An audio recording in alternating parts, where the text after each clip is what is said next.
আসসালামু আলাইকুম everyone, welcome back to my YouTube channel. কি অবস্থা সবার? আশা করছি সবাই অনেক বেশি ভালো আছেন। চলে আসলাম আমার একটি নতুন রেসিপি নিয়ে। আজকে আমি আপনাদের কয়েকটা সিম্পল স্টেপের মাধ্যমে মজাদার ফালুদা রেডি করে দেখাবো। এটা খেতে কিন্তু অনেক বেশি মজার। তাহলে চলুন রেসিপিটা শুরু করা যাক। তো প্রথম স্টেপেই আমরা জেলোটা রেডি করব। ফালুদার একটি ইম্পর্টেন্ট পার্ট হচ্ছে জেলো। জেলো তৈরির জন্য এখানে আমি জেলো পাউডার ইউজ করেছি। আপনারা যে কোনো ব্র্যান্ডের জেলো পাউডার এখানে ইউজ করতে পারেন, অথবা চাইলে জেলাটিন বা আগার আগার পাউডার ইউজ করেও জেলোটা রেডি করতে পারেন।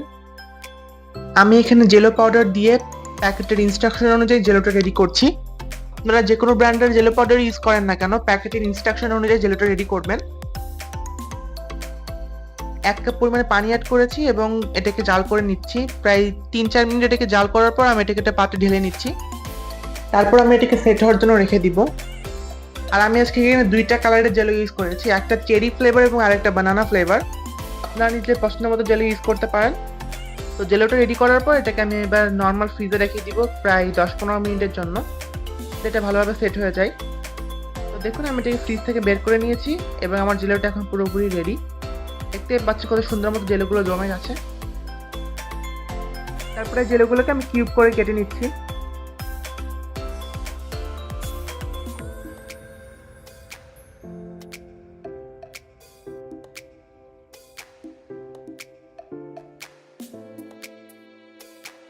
সেম ভাবে আমি 2টা জেলোই কেটে নিয়েছি। দেখতে পাচ্ছি কত সুন্দর মতো হয়ে গেছে জেলোগুলো।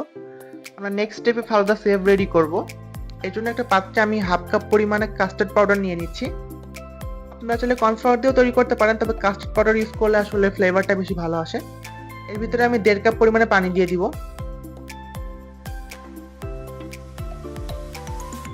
দিয়ে দিব 1 টেবিল চামচ পরিমাণে চিনি। তারপরে সবকিছুকে ভালোভাবে মিক্স করে নিব। কোনো লাম্পস যাতে না থাকে এই জিনিসটা অবশ্যই খেয়াল রাখবেন। মিক্স করার পর আমি এটাকে চুলায় বসিয়ে দিচ্ছি। এবার অনবরত নেড়েচেড়ে এটাকে আমরা মিক্স করে নিব। নাড়াচাড়া কিন্তু বন্ধ করা যাবে না, নাহলে এটা দলা পেকে যাবে। মিডিয়াম হিটে জাল করতে করতে দেখবেন যে এটা ঠিক এরকম ঘন হয়ে যাবে। দেখতেই পাচ্ছেন এটা ঠিক কতটা ঘন হয়ে গেছে। এটাকে ঠিক এরকম ঘন করে চুলা থেকে নামিয়ে নিতে হবে। তারপর এটাকে সামান্য একটু ঠান্ডা করে আমি একটা পলিথিনের ব্যাগের ভিতরে এটাকে নিয়ে নিচ্ছি। তবে আপনারা চাইলে যে কোনো মেশিনে ইউজ করতে পারেন। তারপর এখানে আমি বরফ ঠান্ডা পানি নিয়েছি। পলিথিনটাকে আমি একটা রুমাল দিয়ে পেঁচিয়ে নিয়েছি। তারপর এর উপর দিয়ে আমি পাইপ করে দিব। তাহলে দেখবেন যে অনেকটা নুডলসের মতো ফালুদা সেভ রেডি হয়ে যাবে। তো আমার এটা হয়ে গেছে, এটাকে আমি একটা সাইডে রেখে দিচ্ছি। এবার আমরা নেক্সট স্টেপে চলে যাব। এখন আমরা সাবুটাকে সিদ্ধ করে নিব। আপনারা চাইলে ফালুদা তৈরিতে সাবু বা তোকমা দানাও ইউজ করতে পারেন, তবে আমি আজকে শুধুমাত্র সাবু ইউজ করব। এর জন্য এখানে পর্যাপ্ত পরিমাণে পানি ভালোভাবে ফুটিয়ে নিয়েছি। পানি গরম হওয়ার আগে সাবু দিবেন না, এত করে কিন্তু সাবু গলে যেতে পারে। তারপর সাবুটাকে দেওয়ার পর আমি এটাকে ভালোভাবে সিদ্ধ করে নিব। তো দেখুন আমার সাবুটা ভালোভাবে সিদ্ধ হয়ে গেছে। এবার এটাকে আমি চুলা থেকে নামিয়ে ঠান্ডা পানি দিয়ে ভালোভাবে ধুয়ে নিব।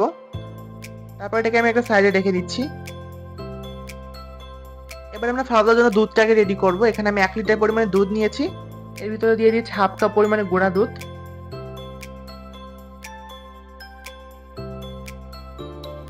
দিয়ে দিচ্ছি 1/3 কাপ পরিমাণে চিনি, তবে আপনারা চাইলে চিনিটা বাড়িয়ে কমিয়ে দিতে পারেন নিজেদের টেস্ট অনুযায়ী।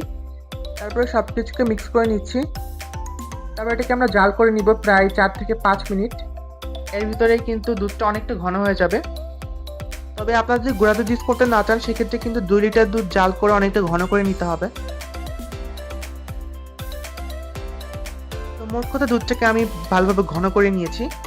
এই পর্যায়ে এখানে আমি 1 টেবিল চামচ কাস্টার্ড পাউডার অ্যাড করব, যেটাকে কিনা আমি সামান্য পানি দিয়ে একটু মিক্স করে নিয়েছি। কাস্টার্ড পাউডার দিলে দুধের কনসিস্টেন্সিটা একটু বেড়ে যাবে, তবে কেউ যদি চান সেক্ষেত্রে কাস্টার্ড পাউডারটা স্কিপ করতে পারেন। কাস্টার্ড পাউডার দিয়ে আমরা দুধটাকে আবারও একটু মিক্স করে নিব। তারপর দুধটাকে ভালোভাবে জাল করা হয়ে গেলে এটাকে আমি চুলা থেকে নামিয়ে ভালোভাবে ঠান্ডা করে নিব। অবশ্যই এটাকে ফ্রিজে রেখে ঠান্ডা করতে হবে।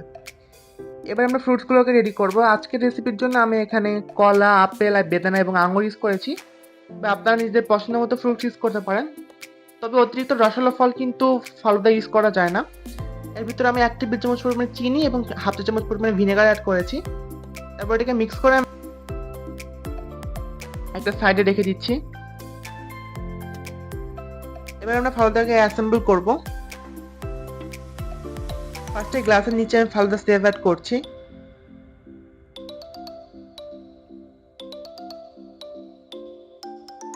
তারপর দিয়ে দিচ্ছি রেড কালারের জেলো।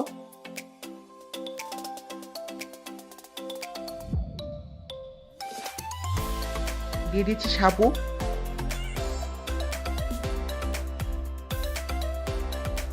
দিয়ে দিচ্ছি গ্রিন কালারের জেলো।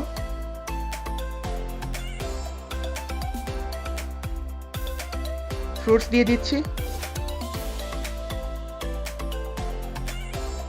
তারপর যে দুধটা রেডি করলাম সেটাকে কিন্তু আমি ফ্রিজে রেখে ঠান্ডা করে নিয়েছি, সেই দুধটা দিয়ে দিলাম।